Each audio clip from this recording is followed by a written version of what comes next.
নমস্কার বন্ধুরা, আমি মিঠুস ফ্যামিলিতে তোমাদের সবাইকে স্বাগত জানিয়ে আজকে আরও একটা নতুন রেসিপি নিয়ে চলে এসেছি। আজকে বানাচ্ছি বেতের শাকের চচ্চড়ি। তো বেতের শাক তো সবাই খেয়েছে, তো এইভাবে কে কে খেয়েছে প্লিজ কমেন্টে জানিয়ে।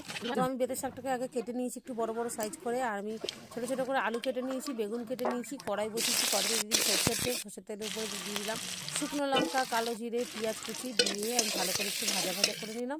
তারপর আমি লঙ্কাটা যে চিড়ে নিয়েছিলাম সেটাকেও দিয়ে দিলাম, আলুগুলোকে কেটে নিয়েছিলাম সেটাকেও দিয়ে ভালো করে নাড়াচাড়া দিলাম। তারপরে আমি দিলাম চিংড়ি মাছটা।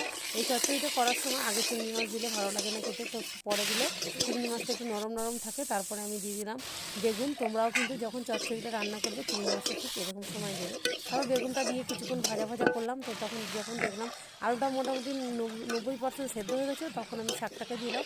আর শাকটা কিন্তু আমি কুচাইনি, একটু বড় বড় সাইজ করে কেটে নিয়েছিলাম। তারপর আমি দিলাম ঢাকাটা খুলে বারবার এভাবে নাড়াচাড়া দিলাম, নাড়াচাড়া দিয়ে তারপর যখন শাকটা ঠিক জল টেনে এইভাবে মজে এসেছিলো ধনেপাতা দিন আমি দিলাম। কেমন লাগলো জানি।